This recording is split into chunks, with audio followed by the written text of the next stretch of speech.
téléspectateurs Afrique Presse Info TV ñu del soit ak yéen ci beneen numéro tey jii dalal fi ku mag borom kàngam boo xamante ni wax dëgg yàlla ràññee nañ ko ci dëkku Cambérène bi muy Seydina Mandione Laye Niang et Seydina Mandione Laye Niang maa ngi lay bàyyi nga nuyoog mbokki téléspectateurs Afrique Presse Info.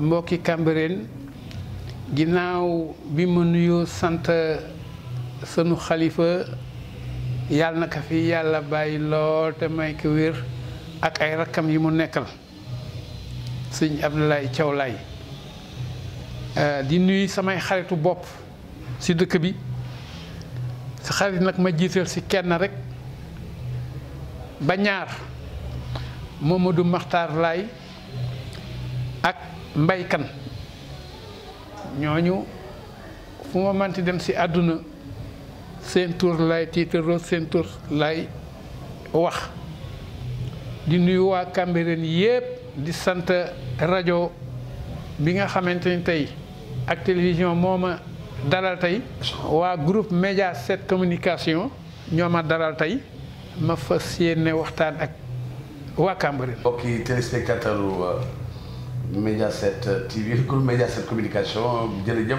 waa Afrique Presse Info TV et di wax ni tey maa ngi dalal Seydina Mandione Laye Niang nekk cadre de gestion au ministère de la santé nekk à la retraite nekk politicien nekk président CAOS su may lan. conseil assistance orientation sociale ñu tudde centre bi Maam Ibrahima Séni Thiaw Laye. moom mi mooy njiit li nekk di yëngu tamit ci wàllu gazon synthétique tey moom la ñu dalal Seydina Mandione Laye Cambérène Vision seen émission moo la dalal tey jii ci seeni locaux yi ñu lay jaajëfal bu baax di la masaw ndaxte biñ ko waxtaanee yàggul waaye sa disponibilité bi nu may ñu ngi lay ñaan yàlla defal la jàmm Cambérène nan nga ko gisee. waaw ni ma gisee Cambérène d'abord damay door si dalal bi nga ma dalal comme ni nga ko waxee rek temps bi nga ma ko woowee gàtt na waaye xam nga ku bëgg a Cambérène day fanaanoo di yendoo bëgg-bëggu Cambérène ba fu ma woo man pour man du metteel ndax pare naa démb loolu moo tax Cambérène ñor ma Cambérène nag buñ ko bëggee waxtaanee tey duñ fi jóge ndax Cambérène ñaari étape la. étape bu njëkk ba depuis 1889 la ka Seydina Limaamu Laay samp ñuy dem di dem ba 1914 Seydina Issa daal di ñëw nag samp nag Cambérène si ndigalu papam ba loolu moo tax man la Cambérène tey bu nu ko bëggoon di waxtaane tey bu nu defee rétro daan fi yendu ba boolekaak nag boo ne waxtaan Cambérénu léegi waaw waxtaanu Cambérénu léegi loolu moo tax ma ni la Cambérène fi mu toll waxtaane kay lu yaatu la mën naa si dugal lu bare. jërëjëf Seydina Mandione Laye nekk cadre de gestion au ministère de la santé mais nekk à la retraite aussi et di wax ni Cambérène nekk na dëkk boo xam ne est-ce que mag ñi yi dem ni jiitu woon démb tey bu ñu dellusiwaatoon ak ni Cambérène mel nii tey duñ ci am gàcc wala rus. dañuy réer ndax Cambérène na mu tëddi woon ak ni Cambérène mel léegi dafa mel ni diggante Yaraax ak Dalifort noonu la mel bu ñu ñëwoon te dañuy réer kenn du mën duggaat si ëttam ndax nanu ko binde woon ak nanu ko taxawale woon sa taar ba mu demoon ba Seydina Issa si boppam dax naan Cambérène mooy seetu Ndakaaru mooy seetu àdduna bi si jikko si royukaay si lu baax tumuranke na fi amatu fi. waaw lu waral loolu. waaw lu waral loolu mooy man si sama vision bopp Cambérène ña gëmoon Baay Laay dëgg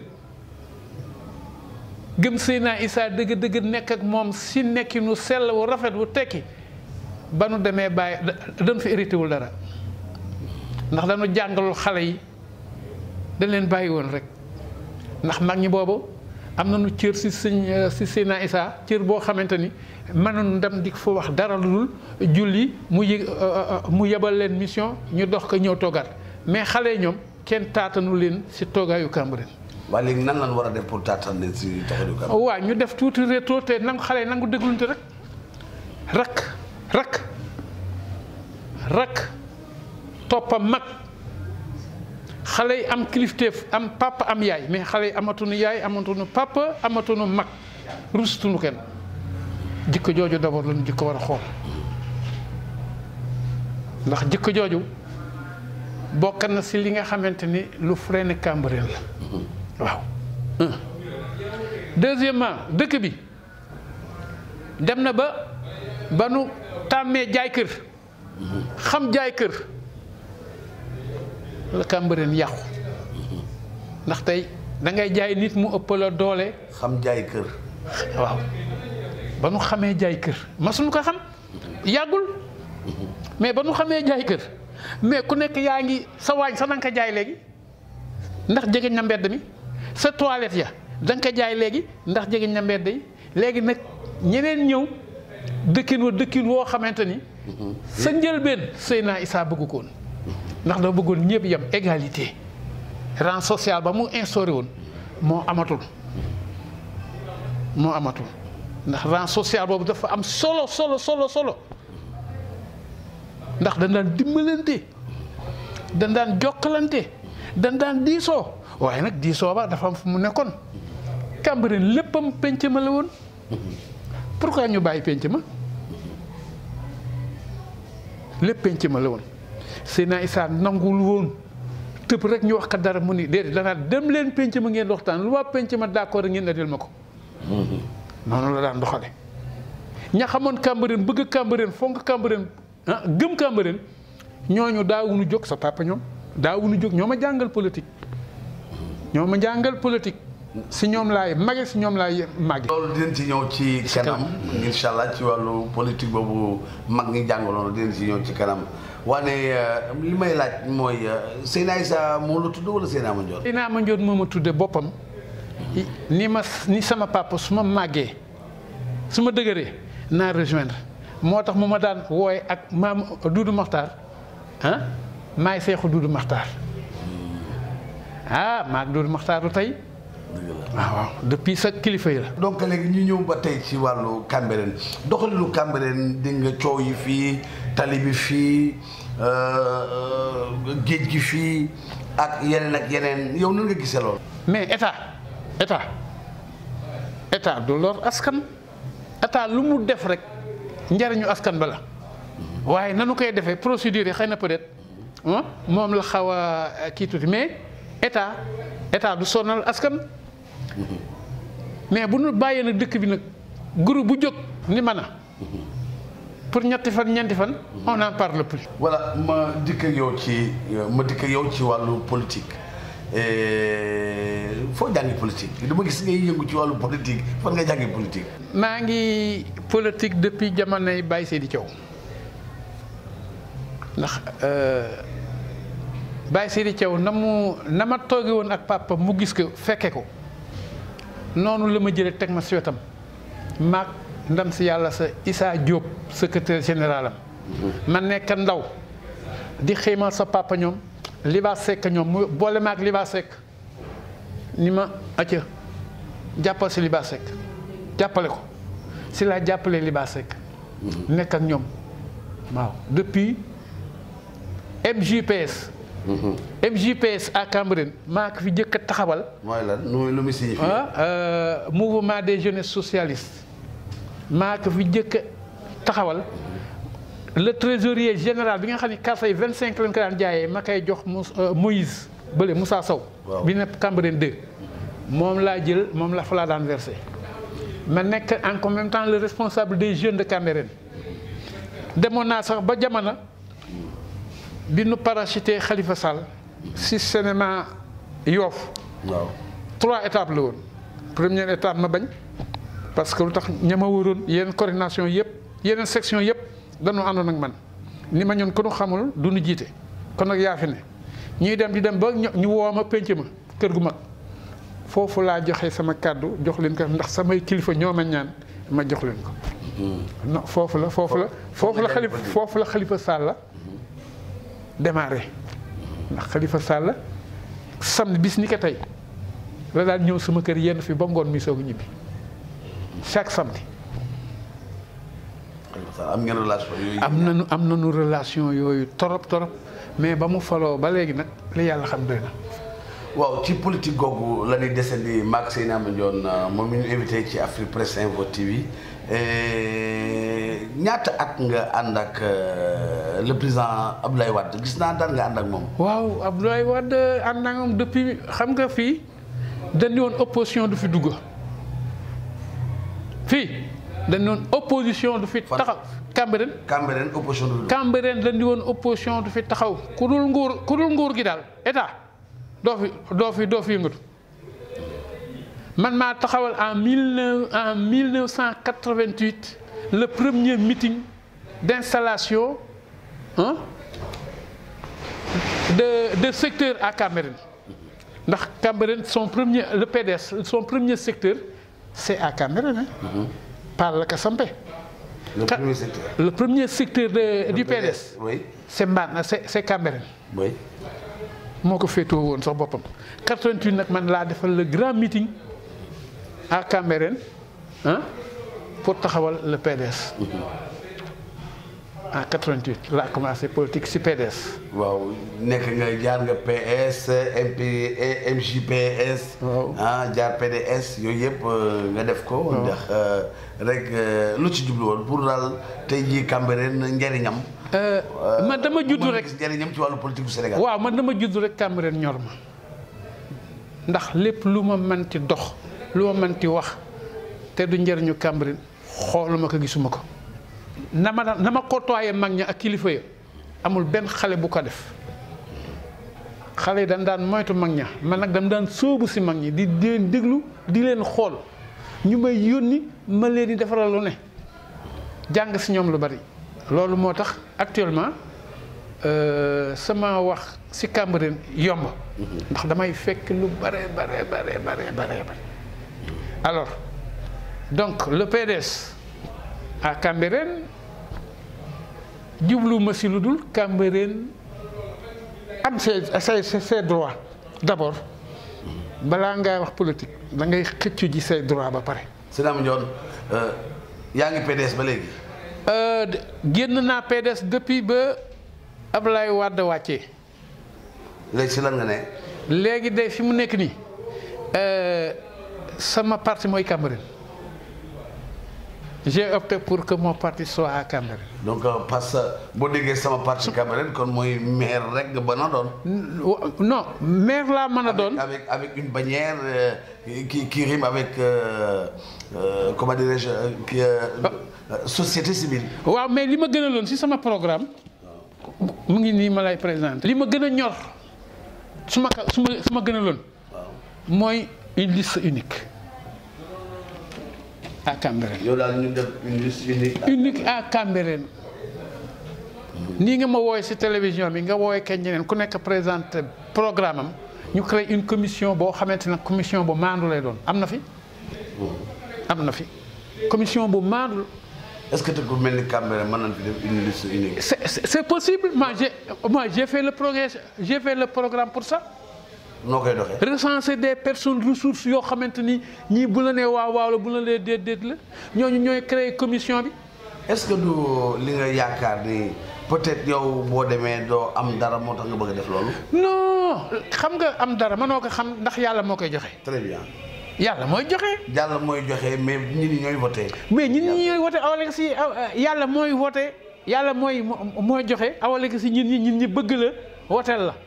ndax la ngay présenté dina neex nit ñi mais man ce que je suis convaincu que ni Cambérène tey bu ma faloon maire dans 10 ans di nga gis soppeeku bu rëy Cambérène. fan nga teg ci loolu soppeeku boobu lan nga fan nga. soppeeku parce que dama taxawal benn programme boo xam ne dama si liggéey pendant 10 ans avant lii di xew pendant 10 ans programme bi. programme ba wala yow sa programme da nga bañ ñu jël ko wala yow garaaw. bon le programme c'est là mu ngi nii rek dama la wax rek.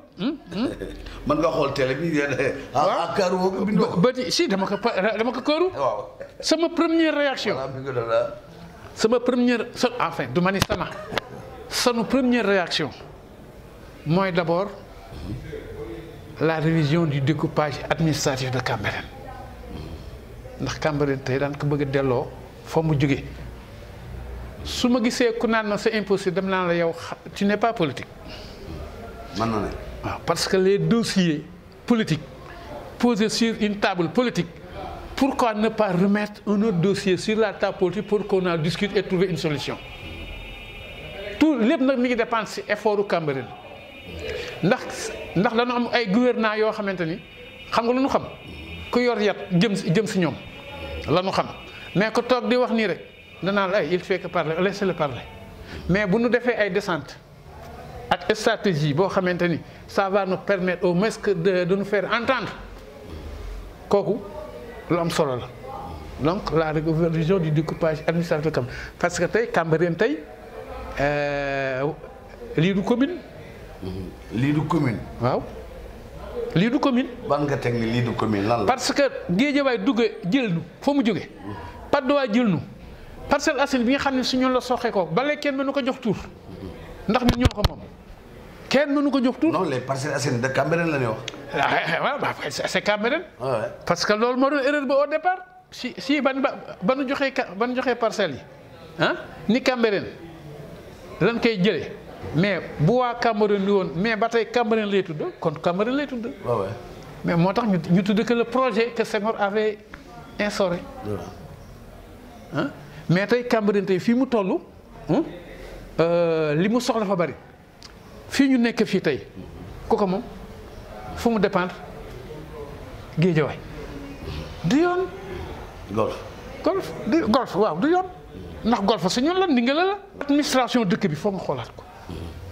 nan nga tuddee ñooy administration dëkk bi. administration nan lañ ko wala administrer nan la si nan. dëkk bi dafa am ñaari pàcc côté religieux ak côté administration géré par le maire et le chef de village nommé par le xalif noonu la dëkk bi tëddee ku nekk nag am nga sa collectif. Si le maire ne fait pas son boulot, le chef de village ne peut pas faire un quelconque travail. Donc, loolu aussi, faille la, faut que nous xoolaat. Et puis, nous xoolaat encore la révision, l'installation du maire. Si le maire ne parvient pas à s'installer convenablement, il crée une commission qui viendra lui soumettre des dispositifs pour ñu mën a toogaay boo xamante ni ku ne ci Cambérène dina gis par exemple man j'ai dit dans notre kii il faut instaurer les conseils de quartier gaa am na fi mais c'est pas exploité pourtant les conseils des quartiers mbir la boo xamante ni tey Cambérène mën na ci gis boppam ba mu jeex ndax conseil de quartier bu nekk dañ koy organiser conseil de quartier bu nekk ñun ci sunu xalaat dañ ni on va créer des fonds de dotation de quartier da leen organiser ba nga xamante ni quartier bi mooy organiser boppam mooy wut gardiennage mooy wut léppam et même les recettes du quartier ñoom ñoo koy générer dans le quartier. tey maa ngi dalal seen Amadou Laye Niang moom laa dalal tey seen émission Cambérène Vision seen Amadou sa problème majeur mooy le découpage administratif bi nga xamante ni bokk na sa programme. bokk na ci école yi ak administration Cambérène xool nu koy doxalaatee. daal di rehausser affaire daal. mais mënoo man sax man maay bañ man pour nga bañ a wax sa programme balaa nu kaa sàcc. ndaxte gars yi dañ koy ndax ëllëg nga bañ nga toog nii. lii man maa ko xool fekk ñële tamit nasoon nan ko. nan bàyyi noonu programme yi ñamal nga nu ci tuuti. noté nañu loolu mais si yow si lan nga sukkandiku ni yow Cambérène dëgg mën nga ko yóbbu ca kanam. Cambérène mën naa ko yóbbu si kanam si ay at yu tuuti parce que am naa compétence bi ñeme naa politique yi. non politique bi am nga kay njàng mi nag. njàng meet am nañ ko parce que xam nga njàng. waaw. xale ko jiitu. njàng kayit la rek muy firndaal ni yow mii kat aw nga si lii mais xel mooy travailler loo xamante ni bu ko dëkk bi jariñoo muy seen njariñ. muy seen njariñ. man j'ai toujours dit que le cadre comme ni ñu koy interpellé à Cambérène mooy ko am ay liyaasu këyit il n'est pas plus cadre que le charretier ki yor sareetam naan kasang kasang kasang mais kooku c'est un cadre. le cadre si domaine am loolu mooy cadre intellectuel nag mooy kuy xalaat borom daara ji ki ne si mag mi xale bi kuy xalaat lu baax. intellectuellement aussi ti muy su fekkente ni mi ngi xalaat lu baax. yu jëriñ askan bi. kooku c'est l'intellectuel. mais nit ñi dañ def confusion. man ku ma seet ci walisu diplôme da ngay réer. waaye walis yëpp dama koy tënk si xam-xam ak xel ak fit. loolu moo tax ma la man Cambérène ma la parce que sunu programme bi yëpp. xel ak fit su ma la déggee daal nga wax mooy donc mairie du ay diplôme moo ko yore. déedéet. déedéet diplôme déggul ma diplôme da lay complété rek ndax gis nañ fii ay licenciés yoo xamante ne bu la bindaloon lettre tey ah mais. waaye léegi yow ñun ñooy si cible. waaw non dama ni man équipe municipale bi. en dehors les conseils municipaux qui seront affectés dans les conseils de quartier. oui je vais créer benn pool de conseils spéciaux foofu nag laa soxlaa ñi ngay wax ñi ngi tudde cadre ak intellectuel ñooñu laay sélectionné ñooñu ñooy nekk samay conseils spéciaux ils font tout le travail mais maire bi fi nekk defu ko. defu ko. defu ko man ma su ma dégg mu ni poolu conseil municipaux yi laa pool spéciaux yi laa bokk. kooku sama xalaat la. bon yaa ngi maire bi yéen a bokk dëkk ndax li nga toog ci der bi rek moo tax ñu ni dafa soxla yàpp bi wala la nekk du loolu. non maire bi liggéey na si fa dooleem ak xelam toll. man nag. mais mënoon na gën a baax. mais suukar mais ceeb waaw dafa c'est important. man tey si je serais maire tey ku fi wàññee ko tey kenn du ma jiitu seen ndawal wala rënd bi ñu joxe. moom la yow lan nga dégg ci moom ci volet social bi entre guillemets. volet social bon naa de saaku ceeb suukar koor weeru koor ak yooyu daal dégg naa ko mais l'essentiel du village c'est pas ça. est-ce que loolu yor Cambérène. non. Cambérène lu ko yor solo yow fekkoon yaa yore maire bi. Cambérène. réviser waat structure Cambérène. Cambérène doit avoir une autre vision. chômage bi bari na fi si xale. mais chômage il faut créer des emplois. c'est à travers ça nag on va créer. si nan il faut créer des emplois si nan mais yomb na. nan ndax xam nga y a des personnes ressources yoo xamante tey ñu am na suñu ñu yëngatu si lu bari. parce que Cambérène war na am chambre des métiers. qui nous permet de recenser spécialistes dëkk bi yëpp bu ko defee. on va créer des centres de formation dans les conseils de quartier. xale yi nga xamante ni ab xaañ nañu si mécanique ñu jéem a seet quartier bi ñi nga xamante ni ñoo yëngatu si loolu yor atelier jàngal leen métier ainsi de suite mais noonu lay def bu yàgg ñu ko et puis la création d'emploi aussi dem na ba si école bi pourquoi ne pas cibler les meilleurs élèves pour un nombre bien donné. nit ñii tey laa bëgg a encadrer tey ba ñu nekk tey ay cadres. di leen suivre du primaire jusqu'à l'université. c'est les cadres de Cambérène. ok d'accord léegi Seydina Mandione à part politique bi si lan nga yëngu. à part politique bi maa ngi yëngatu si gazon synthétique. tu sais le gazon synthétique wax naa ko si yenn rajo yi ak télé yi bon nee naa leen toujours Sénégal ñu ngi naan amoonu. infrastructure sportive yu baax parce que dañu nekk fa nu nekkoon depuis 10 ans ba léegi 20 ans le monde bouge actuellement tey ñun notre société qui basée en France à Marseille ñu koy wax Univers Gazon avec qui bon je les représente dans toute l'Afrique de l'Ouest en même temps bientôt notre premier marché va nous pousser à nous installer définitivement au Sénégal pour l'Afrique de l'Ouest. mais actuellement fi ñu toll pour ñu ñëw il nous faut au moins un marché mooy le gazon synthétique ça fait économiser de l'eau. Parce que gazon synthétique ça dure.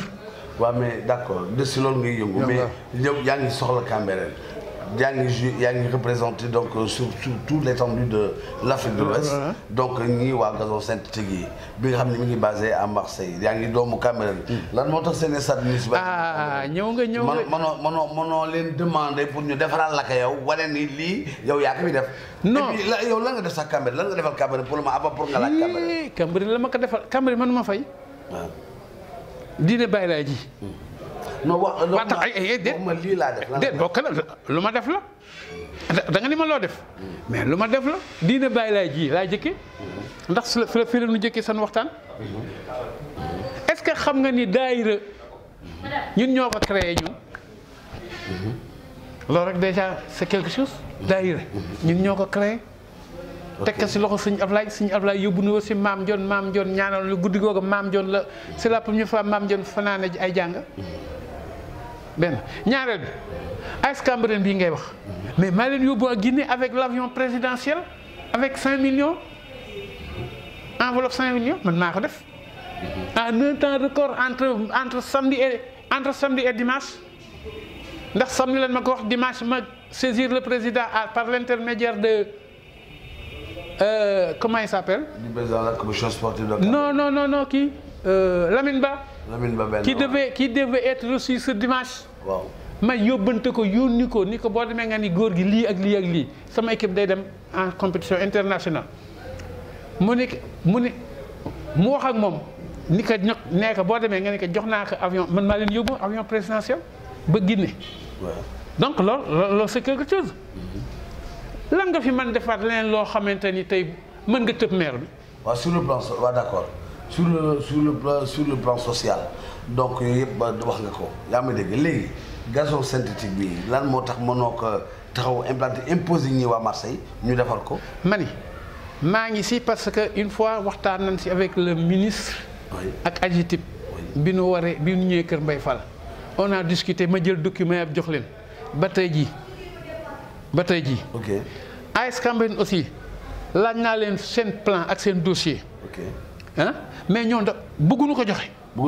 d'accord kon bàyyi leen foofu ñoom bëgguñu ko joxe yaay président CAOS donc conseil assistance orientation donc sociale. donc ngeen tuddee que Mame Ibrahima Seyni doomu yonte Yàlla Isa. donc lan ngeen defagum ci bi ngeen créé lii ba léegi ak ñan ngeen dimbali ci Cambérène. waa def nañ fi ñaari. wala boog c'est national.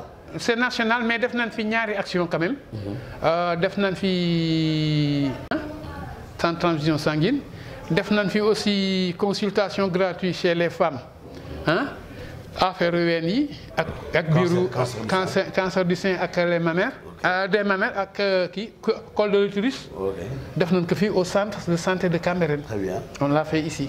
Donc nous sommes au terme de l'émission ñu ngi dalal tey jii Seydina Mandione Laye Niang nekk politicien bu mag nekk cadre de gestion donc au ministère de la santé mais à la retraite di wax ni moom mooy président CAOS moom mooy conseil assistance orientation sociale di liggéey tamit si wàllu gazon synthétique représenté et waa Marseille yi nga xamante ni base bi siège mi ngi nekk ca Marseille waaye fii ci Sénégal moom moo leen fi représenté Seydina Mandione sa kàddu gu mujj lan lay doon. waaw lu dul gërëm leen sant leen rajo bi yal na yàlla yokk jumtukaay yi ak toogin wi et di sant aussi waa Cambérène lu bare di leen xamal rek ni.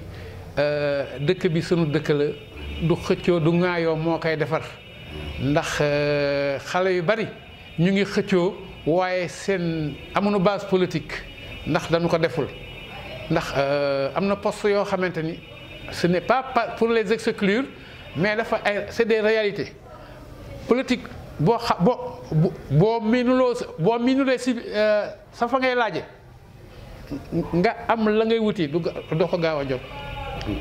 te fii xale dañu jàngul politique bëgg a xëy rek ni dañu bëgg a nekk lii. ok Seydina Mandione Laye Niang moom la daloon seen émission Cambérène Vision di leen jox di dajee prochainement di wax ni ci technique bi Souleymane Diène moo ca nekkoon ci waxukaay bi Pape Birame Diong wasalaamaaleykum wa rahmatullahi taala wa barakatuh.